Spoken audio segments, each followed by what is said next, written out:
कांग्रेस के 2 दिनों के राष्ट्रीय अधिवेशन में कुछ बड़े वादे किए गए हैं।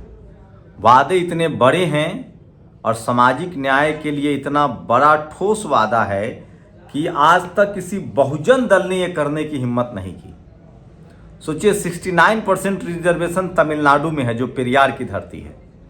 बिहार में उसके बाद आज़ादी के 75 साल बाद तमिलनाडु में ओबीसी रिजर्वेशन लागू होते ही 69% रिजर्वेशन लागू कर दिया गया था SC ST ओबीसी का।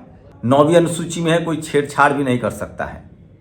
आज भी कई ऐसे राज्य हैं जहां बीजेपी कांग्रेस बीजेपी रही है, लेकिन 27% रिजर्वेशन लागू नहीं है। झारखंड में नहीं है, अब जाकर मध्य प्रदेश में 27% रिजर्वेशन का रास्ता साफ हुआ है। राजस्थान में नहीं है, छत्तीसगढ़ में नहीं है। लेकिन सोचिए इसी के आधार पर कांग्रेस के खिलाफ तमाम बहुजन लीडरशिप वाली पार्टियां बनी। सपा, बसपा, आरजेडी, जेडीयू, डीएमके, ये सारे दल बने थे। लेकिन पिछले 10 साल से बीजेपी सत्ता में है। बीजेपी जब यूपीए 1 की सरकार थी, यूपीए 2 की सरकार थी, तब जाति जनगणना पर संसद में मनमोहन सिंह से सवाल पूछती थी। लेकिन वो जब सत्ता में आई तो उसने जाति जनगणना नहीं करवाए। सरकारी नौकरी देने का वादा किया था, वो भी नहीं किया। धीरे धीरे पिछले 10 साल में SC ST ओबीसी के पॉलिटिकल रिप्रेजेंटेशन तो बढ़ा है, लेकिन उनके सामाजिक अधिकार, संवैधानिक अधिकार घटे हैं। कैसे, ये वीडियो में बताऊंगा। और कांग्रेस ने इसी को अब साध लिया है। कांग्रेस के जो अधिवेशन, राष्ट्रीय अधिवेशन हुआ, उसमें कुछ बड़े वादे किए गए हैं। पिछले अधिवेशन में कांग्रेस ने कहा था कि हम पार्टी में अंदर 50% रिजर्वेशन लागू करेंगे। अब उसने कुछ देश में, इस देश के तमाम 90% लोग SC ST ओबीसी किसानों से बड़ा वादा किया है। और इसी को अमली जामा पहनाने के लिए अनिल जैन, जो सोशल जस्टिस के बड़े पैरोकार हैं, जिन्होंने मंडल कमीशन के मसीहा शिल्पकार बीपी मंडल के साथ काम किया है, शरद यादव के साथ लंबा काम किया है, उनको कांग्रेस ने ओबीसी मोर्चा का राष्ट्रीय अध्यक्ष बनाया है। इसी बीच कांग्रेस ने कुछ बड़े बदलाव किए हैं जो मैं आपको बताना चाहता हूं। और क्या आपको भरोसा है, इस पर ही बात करेंगे। 9 अप्रैल को AICC के अहमदाबाद अधिवेशन न्याय पथ में कांग्रेस ने देश के बहुजनों को हिस्सेदारी देकर सामाजिक न्याय को मजबूत करने के लिए 3 ऐतिहासिक संकल्प लिए हैं। हम राष्ट्रीय कानून लाकर आरक्षण की 50% सीमा को खत्म करेंगे। मतलब वो जो 49% पर रुका हुआ है और जिस तरह से 90% लोगों को सिर्फ 49% रिजर्वेशन मिल रहा है, उसमें भी बेईमानी हो जाती है। सीटों की बेईमानी, वैकेंसी की बेईमानी। उसके बाद उन्होंने कहा कि केंद्रीय कानून बनाकर SC ST ओबीसी सब प्लान का कानूनी आकार देंगे और इन वर्गों की जनसंख्या के आधार पर बजट में हिस्सेदारी भी देंगे। आपको बता दें कि संवैधानिक प्रावधान है कि SC ST की जितनी संख्या है उसको संविधान में उतना ही बजट का प्रावधान होगा।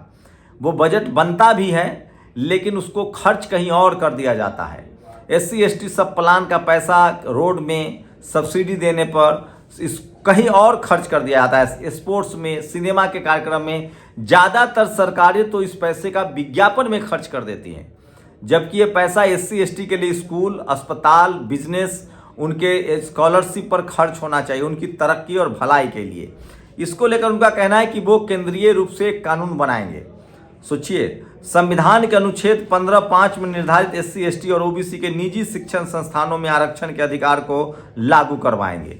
ये एक बड़ा फैसला है। सोचिए, अभी भी ओबीसी जिसकी आबादी 50% से ज़्यादा है, उनके लिए इस तरह के सब प्लान नहीं है। SC ST के तरह ओबीसी सब प्लान नहीं है। वो वादा कर रही है। साथ ही वो कह रही है कि जो निजी क्षेत्र है, निजी शिक्षण संस्थान है, उसमें भी हम आरक्षण लागू करेंगे। यूपीए 1 की सरकार में जब मनमोहन सिंह प्रधानमंत्री थे, जो अल्पसंख्यक समाज से थे, और अर्जुन सिंह ने ओबीसी रिजर्वेशन को स्कूल कॉलेज में लागू किया था। देश के बहुजनों के लिए हमारा संदेश साफ है, आपके भविष्य से जुड़े इन मुद्दों पर हम साथ निभाएं, हाथ को मजबूत बनाएं। तो ये सबसे बड़े वादे हैं और इन वादों पर तमाम बहुजन समाज के जो लीडरशिप वाली पार्टियां हैं, उनकी भी चुप्पी रही है।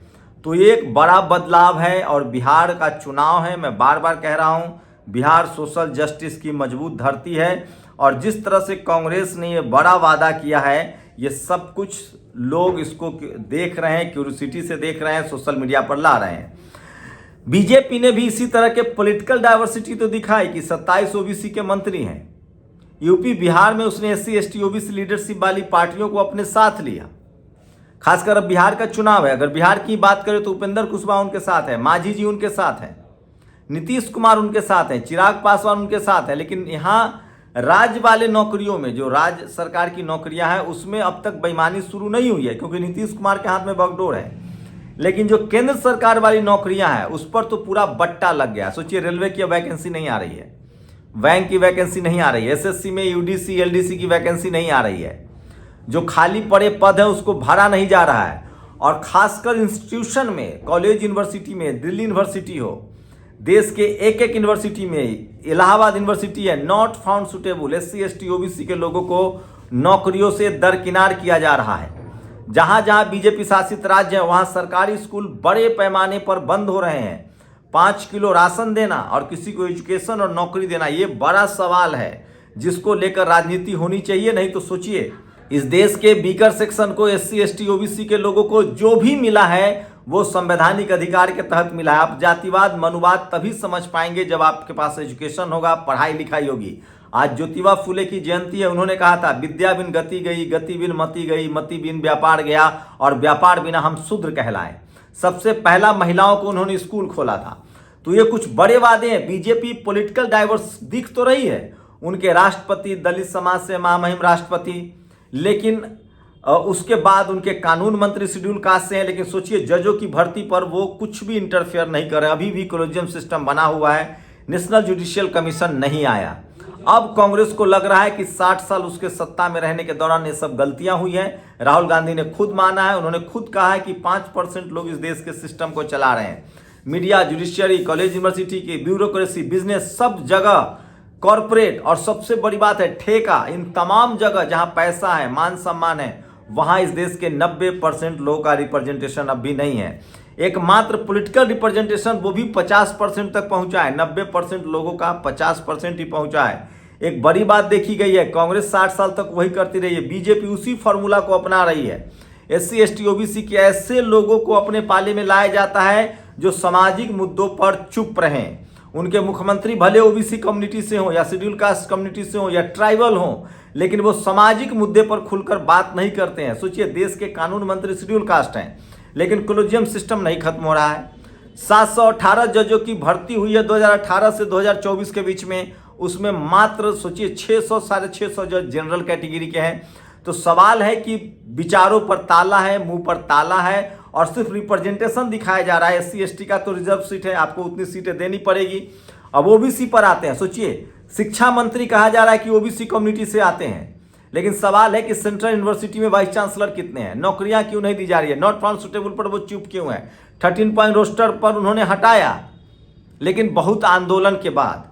डिफेंस मिनिस्टर नहीं है, आप देख लीजिए, रक्षा मंत्री नहीं है, फाइनेंस मिनिस्टर नहीं है, प्रधानमंत्री को OBC क्लेम करते हैं। लेकिन सवाल है कि जाति जनगणना पर क्यों कुंडली मार के बैठे हैं? जब आप OBC कम्युनिटी से आते हैं तो अपनी ही कम्युनिटी को हाशिए पर क्यों डाल रहे हैं? हाँ, सांप्रदायिकता में खासकर बीकर सेक्शन के बच्चे शामिल हो रहे हैं। अगर प्रधानमंत्री OBC से हैं तो जाति जनगणना कराने में क्या दिक्कत है? ये सबसे बड़ा सवाल। लेकिन कांग्रेस अब वादे के साथ कुछ इंप्लीमेंट भी करती हुई दिख रही है। तेलंगाना में जाति जनगणना के आंकड़े जारी किए गए हैं, 42% OBC का रिजर्वेशन करने का भी ऐलान कर दिया गया है। देखते हैं ये मामला कोर्ट में तो नहीं लटक जाएगा जैसे बिहार में लटक गया था। तो कांग्रेस जो एक राष्ट्रीय पार्टी है और उसने इस मुद्दे को अपना एजेंडा बनाया है, और जिस मुद्दे को दलित पिछड़े वाली लीडरशिप वाली पार्टियां छोड़ रही थी, अब जाकर लगातार बैक टू बैक 2 बार चुनाव हारने के बाद अखिलेश यादव PDA की बात कर रहे हैं, और इसी वजह से उनको 37 सीटों पर सफलता भी मिली है लोकसभा में। सवाल है कि क्या वो SC ST OBC के संवैधानिक अधिकारों के लिए मुखर होकर बात करेंगे? BSP भी लगातार अब इस मुद्दों पर बात करने लगी है। सवाल है कि BSP का ट्रैक रिकॉर्ड शानदार रहा है, मायावती जी मुख्यमंत्री रहती हैं तो ट्रैक रिकॉर्ड बेहतर रहा है, रिजर्वेशन में बेईमानी नहीं हुई है, कॉन्ट्रैक्ट में भी उन्होंने बड़े अच्छे काम किए थे, सामाजिक राजनीतिक संवैधानिक काम भी किए थे। लेकिन पार्टी जब से बहुजन से सर्वजन हुई है, पार्टी की स्थिति खराब हुई है। अखिलेश यादव जब तक अपने आप को लिबरल कह रहे थे उनकी स्थिति खराब हुई थी। PDA पिछड़े दलित अल्पसंख्यक की लाइन पर चल रहे हैं, उनकी स्थिति मजबूत हुई है। तेजस्वी यादव बीच बीच में A to Z या माई बाप करते हैं, लेकिन फिर से अब वो सोशल जस्टिस के मुद्दे पर आ गए हैं। लेकिन बातों की बात करें, वादों की बात करें तो राहुल गांधी ने एक बड़ी लीड ली है और उनकी लगातार कोशिश है कि शोषित वंचित समाज के मुद्दे पर ही अब सारी रणनीति तय की जाए और बिहार में इसके बड़े पैमाने पर प्रयोग होंगे। अध्यक्ष शेड्यूल कास्ट से बनाए गए हैं, प्रभारी लगातार बदले गए हैं। टिकट बांटने में अगर schedule caste, SC ST OBC की भागीदारी रही तो आपको इस वादों का नतीजा भी निकलता दिखेगा। क्या आप इस पर भरोसा करते हैं या नहीं? अपनी प्रतिक्रिया जरूर दीजिए। शुक्रिया। दस्तक की आपसे गुजारिश है कि अगर इसको बचाना चाहते हैं तो नेशनल दस्तक को सब्सक्राइब करने के लिए रेड कलर के सब्सक्राइब बटन को दबाएं, फिर बेल आइकन की घंटी दबाएं। नेशनल दस्तक को बचाने के लिए बहुत जरूरी है कि हर खबर को शेयर करें, लाइक करें, कमेंट जरूर करें।